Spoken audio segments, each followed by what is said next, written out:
Assalamualaikum warahmatullahi wabarakatuh. Perkenalkan, nama saya Muhammad Habibi. Saya dari Fakultas Tarbiyah Prodi PAI.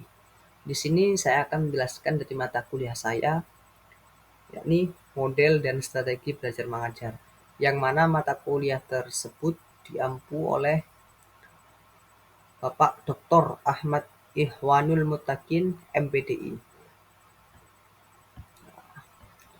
Di sini saya akan menjelaskan bab dari mata kuliah tersebut, yakni istilah strategi dan metode pembelajaran menurut perspektif para tokoh. Di sini banyak sekali perspektif atau sudut pandang tersendiri daripada tokoh-tokoh. Oke, langsung saja. Yang pertama, di sini ada metode dan strategi. Istilah metode itu adalah dua definisi dalam pembelajaran yang paling banyak menimbulkan kerancuan dan pertanyaan. Ada sebagian kalangan yang mengidentikan kedua istilah tersebut. Namun banyak juga yang membedakan antara keduanya. Banyak kalangan itu mencoba untuk memberi jawaban atas persoalan tersebut. Akan tetapi tidak berarti polemik mengenai kedua istilah itu berhenti. Jadi terus dipersoalkan, entah dari persamaan maupun perbedaan keduanya gitu. Keberadaan tulisan ini itu dimasukkan untuk memberikan klarifikasi dan pemetaan terhadap penggunaan kedua istilah tersebut di kalangan pakar pendidikan. Nah, itu. Oke, lanjut. Di sini ada tokoh yang bernama Umar Hamalik. Umar Hamalik sendiri itu menyatakan bahwa metode itu adalah cara untuk menyampaikan materi pembelajaran dalam upaya mencapai tujuan kurikulum. Di sisi lain, ia menyatakan bahwa strategi pembelajaran adalah metode dan prosedur yang ditempuh oleh siswa dan guru dalam proses pembelajaran demi mencapai tujuan instruksional. Nah, jadi menurutnya itu metode cara kita sebagai pengajar itu cara kita untuk menyampaikan materi lah kepada si peserta didik agar mencapai tujuan-tujuan daripada kurikulum tersebut. Kemudian dalam definisi lain, dalam definisi tersebut Hamalik menegaskan bahwa substansi strategi adalah metode. Maka definisi Malik di atas itu menyiratkan bahwa strategi masuk dalam kelas metode alias lebih sempit dibandingkan metode. Di lebih sempit lah dibandingkan metode-metode yang di atas tadi itu. Kemudian ada tokoh lain yang bernama Hamzah Bi Uno. Ia sedikit berbeda dalam mengartikan strategi pembelajaran. Ia mengartikan strateginya begini bunyinya. Cara-cara yang digunakan oleh seorang pengajar untuk menyampaikan materi pembelajaran sehingga akan memudahkan peserta didik menerima dan memahami mata pelajaran. Nah, itu menurutnya. Kemudian darinya, metode adalah cara untuk mencapai tujuan pembelajaran yang berisi tahapan atau prosedur pembelajaran. Sedangkan strategi lebih luas lagi, yakni mengandung penjelasan mengenai metode dan teknik gitu. Metode dan teknik. Nah, teknik sendiri itu diartikan sebagai jalan atau alat maupun media yang digunakan oleh guru untuk mengarahkan kegiatan peserta didik ke arah tujuan yang ingin disampaikan. Jadi teknik tersendiri itu ibarat semacam apa ya, alat lah atau media-media yang mana banyak digunakan di dunia pendidikan, yang mana alat-alat tersebut digunakan untuk mencapai tujuan yang diinginkan gitu. Oke. Dari poin penting dari pembahasannya di atas, perbedaan keduanya itu ada menyangkut aspek pembeda antara metode dan strategi. Nah, Hamalik, metode dan strategi adalah identik, yang membedakan hanyalah pendekatannya. Nah, di menurut Hamalik tadi itu apa ya, metode dan strategi itu memang identik, yang membedakan itu hanya pendekatannya toh. Jadi pendekatannya mungkin berbeda lah. Sedangkan bagi Uno, strategi dan metode beda. Yang membedakan adalah metode dan teknik masuk sebagai bagian strategi. Tuh. Nah, kesimpulannya, bagi Hamalik, metode sejajar dengan strategi dan hanya dibedakan dengan pendekatan. Sebaliknya, bagi Uno, metode adalah subordinat strategi. Gitu. Oke, di sini ada langkah-langkah dalam RPP. Apa itu RPP? RPP adalah rencana pelaksanaan pembelajaran. Nah, yang pertama ada identitas mata pelajaran. Nah, yang kedua ada kompetensi. Yang ketiga ada tujuan pembelajaran. Yang keempat ada materi. Yang kelima strategi. Dan yang keenam media. Yang ketujuh itu adalah langkah-langkah. Nah, langkah-langkah tersendiri ada 3. Yang pertama ada langkah pendahuluan. Yang kedua langkah inti, yang mana mengandung metode strategi pembelajaran tuh. Yang ketiga ada langkah penutup. Yang kedelapan ada evaluasi. Dan terakhir ada sumber belajar. Nah, itu langkah-langkah dalam pelaksanaan pembelajaran lah. Ada 9. Oke, lanjut. Nah, di sini ada pendapat lain juga dari Bapak Ismail. Beliau dalam bukunya Strategi Pembelajaran Agama Islam yang berbasis Paikem itu memberi penjelasan. Beliau mendefinisikan metode itu sebagai cara atau jalan yang ditempuh yang sesuai dan serasi untuk menyajikan suatu hal. Nah, sehingga akan tercapai tujuan pembelajaran yang efektif dan efisien. Nah, hampir sama kayak pembahasan yang di awal tadi, cuman menurut Bapak Ismail ini, ketika seorang menempuh, artinya ketika menempuh itu harus serasi, harus sama artinya. Nggak boleh ada perbedaan. Nah, itu menurutnya. Nah, Bapak Ismail sendiri itu membedakan antara metode dan strategi. Menurutnya strategi adalah gambaran mengenai langkah-langkah yang akan ditempuh atau dijalankan. Nah, itu. Kemudian ada tokoh lain juga. Jadi banyak teman-teman, banyak tokoh-tokohnya yang ada apa ya, perbedaan-perbedaan lah. Gitu. Kemudian di sini ada Bapak Wina Sanjaya. Beliau mengutip dari J.R. David yang menyatakan bahwa strategi adalah plan atau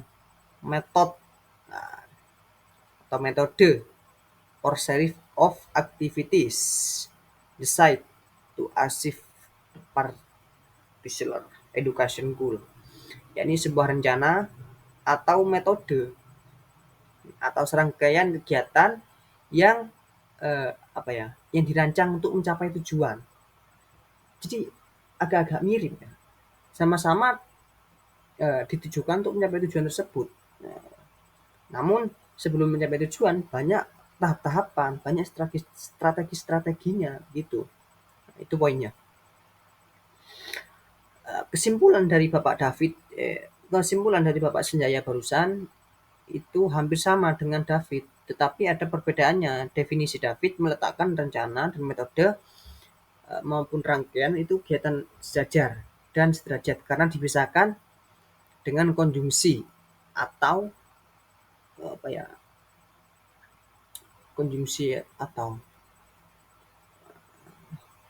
kemudian dalam kesimpulan lain, Sanjaya rangkaian kegiatan dikatakan sebagai isi dari rencana atau menjadi subordinat rencana.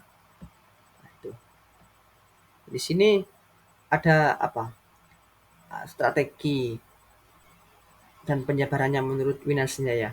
Yang pertama, strategi pembelajaran berorientasi aktivitas siswa, yaitu pendekatan dalam pembelajaran yang menekankan siswa secara optimal untuk memperoleh hasil belajar berupa perpaduan antar aspek kognitif, afektif, dan psikomotor secara seimbang. Dan yang kedua ada strategi pembelajaran expository, direct instruction, yaitu strategi pembelajaran yang menekankan proses penyampaian materi secara verbal. Strategi ini itu menekankan pembelajaran yang bersifat teacher atau center, ya, pembelajaran berbasis guru lah, nah, begitu. Dan yang ketiga adalah strategi pembelajaran inquiry. Inquiry, apa itu inquiry? Yaitu rangkaian kegiatan belajarnya menekan proses berpikir kritis tuh. Jadi inquiry itu semacam kegiatan yang mana ditujukan agar si peserta didik itu dapat berpikir kritis, berpikir logis lah itu.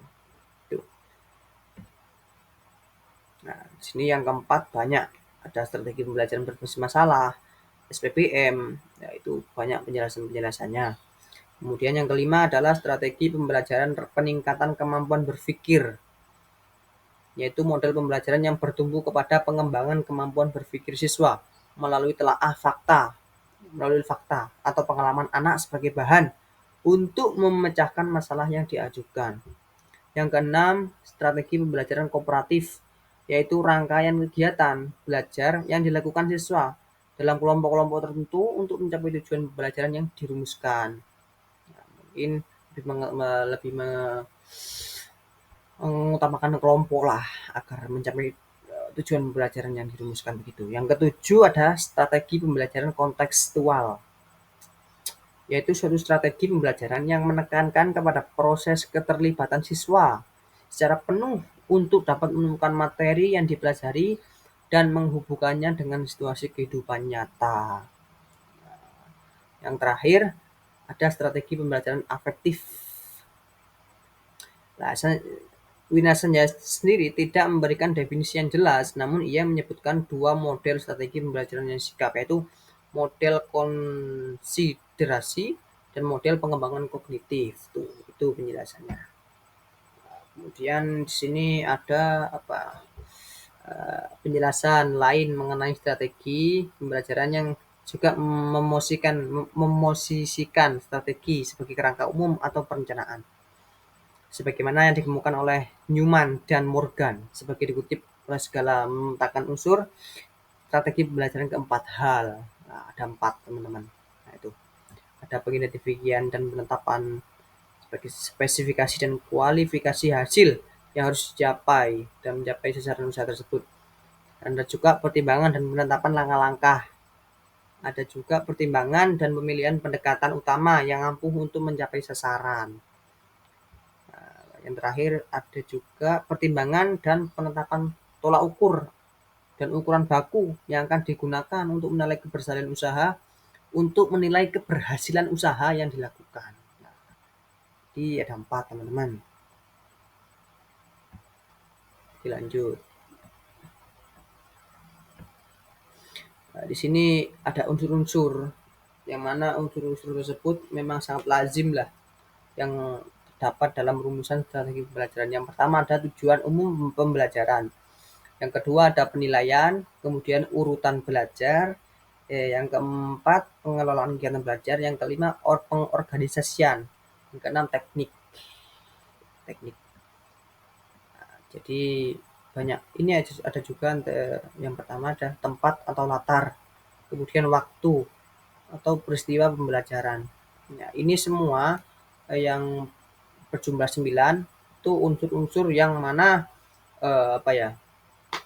harus ada dalam strategi pembelajaran gitu. Kemudian dari definisi tadi itu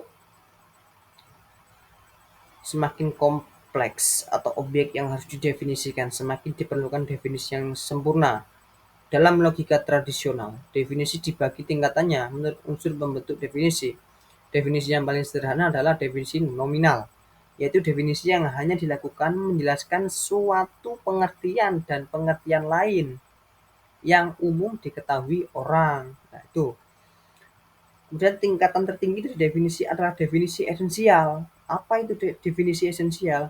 Definisi yang mengandung unsur genus dan diferensial, yaitu tanda pengenal yang menunjukkan hakikat entitas lah, entitas begitu.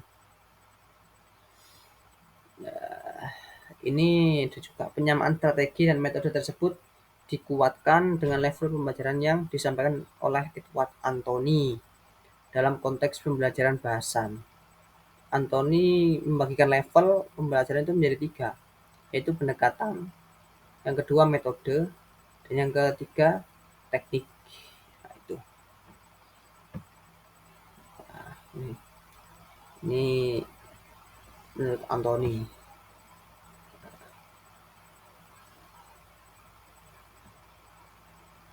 Kesimpulan dari semua pembahasan yang tadi itu, istilah metode dan strategi itu mengandung konsep yang masing-masing.